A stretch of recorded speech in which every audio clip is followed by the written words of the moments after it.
Hi friends, I recently bought the boAt Hive Dashcam F1 from Amazon and I wanted to share my experience with you. Instead, it comes with a 10-day service center replacement policy. Unfortunately, after using the Dashcam, I started facing several issues. In this video, I will show you all of them with actual footage and explain what happened. If you are planning to buy this Dashcam, I recommend watching this video before making your decision. Let's get started.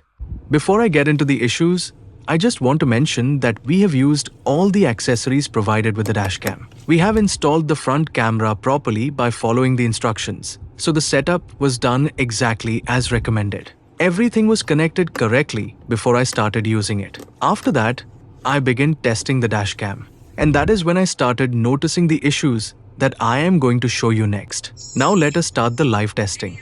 As you can see, the Dashcam starts recording normally, but after about 10 to 12 seconds, the recording stops automatically. Then, after a short while, the camera restarts on its own.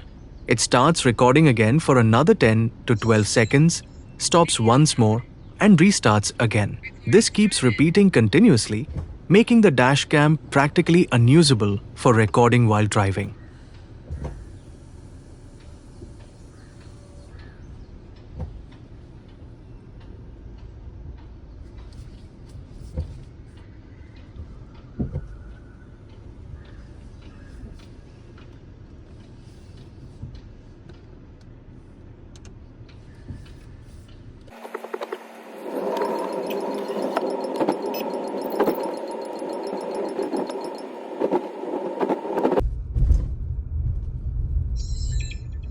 Video mode.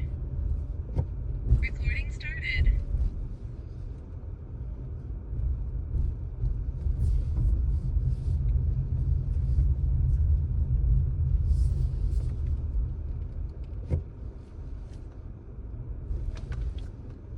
So, as you can see, this issue keeps happening continuously. Along with the random restarts, the camera also keeps announcing, "Video is not recording," then it restarts again. It keeps stopping the recording, restarting, and repeating the same cycle.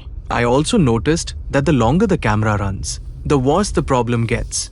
Initially, it would restart after a few minutes, but after about an hour of use, it started restarting almost every 10 to 15 seconds. That is really frustrating while driving because you cannot rely on the Dashcam to record continuously. I already raised this issue with boAt support and sent the Dashcam to their service center for testing. However, according to their quality check, they could not find any issue and returned the same unit to me. I hope this video gives the support team a much clearer picture of the problem I am facing. Hopefully, they will consider replacing this unit with a new one that does not have these issues. If there is any update from boAt, or if I receive a replacement, I will definitely make another video and share my experience with all of you. Thanks for watching.